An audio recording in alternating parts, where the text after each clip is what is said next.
Hi, I'm Elaine Penhall and I'm talking to Kevin Scrutts today about when you're working as a mentor, how do you manage not to take some of the topics that you discuss home? How do you manage not to worry, for example, about your mentee post conversation with them? Have you had this kind of experience, Kevin? Yes, I have. I've had a situation or a number of situations where sometimes you think we've had the conversation, we've had the discussion, but the mentee's probably thinking about it a little bit too deep and probably putting a little bit too much pressure on themselves to achieve an objective or resolve a situation. And you'll pick that up in the conversation. And whilst you might try and deflect it, when you finish, you might think, I don't think that's deflected enough. I think what I'll do is I'll probably plan 48 hours just to give them a random call and just find an excuse. Oh, we was talking about this the other day. I just remembered something.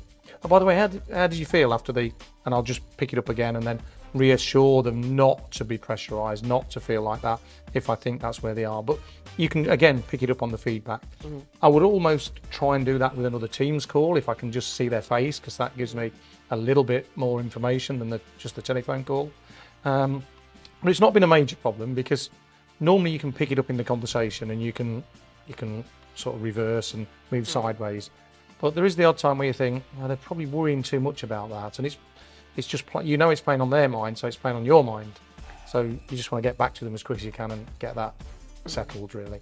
I think one of the characteristics of people who choose to become mentors is that they're very giving people, they're very open people, very human.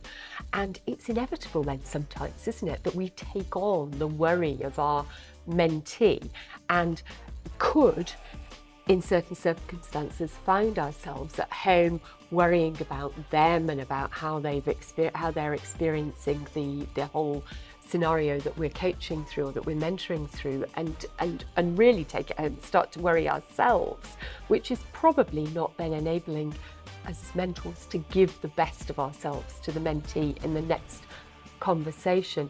It was a big deal when I was doing a lot of business coaching where we would do back-to-back sessions. So I would have maybe 5 hour-and-a-half sessions in a day, which, as you can imagine from an energy perspective, is exhausting. And most of them in those days were face-to-face as well. And I think mentoring similarly can be quite exhausting, quite mentally draining.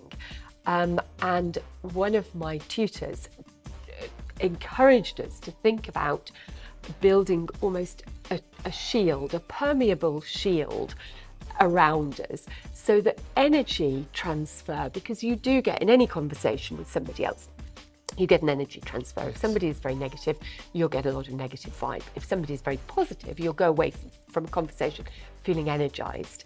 And putting up that shield so that you're not allowing through your mentee's negative or low energy, if you like, to affect you as a mentor, allows you then to be much stronger in the conversation and to really help them. That's the purpose of it, to allow you to be stronger, and also then not to go home and transfer to your family or whatever else, that exhaustion.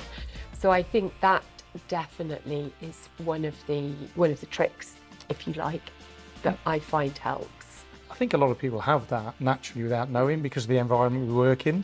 Yeah. The industry we work in, you can easily take things home with you every day. You've just got to be able to manage that work-life balance a little bit and stay calm and positive, really. Yeah, absolutely.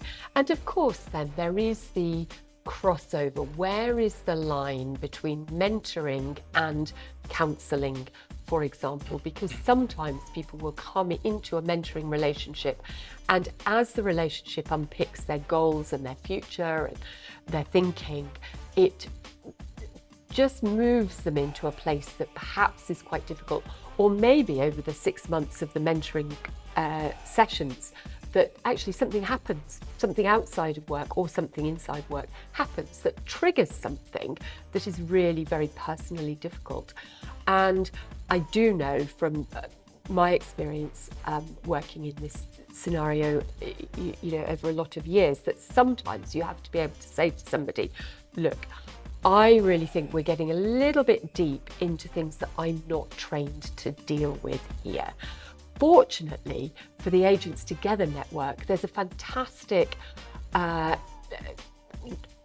list of people who can help with all kinds of different personal challenges, all kinds of different challenges.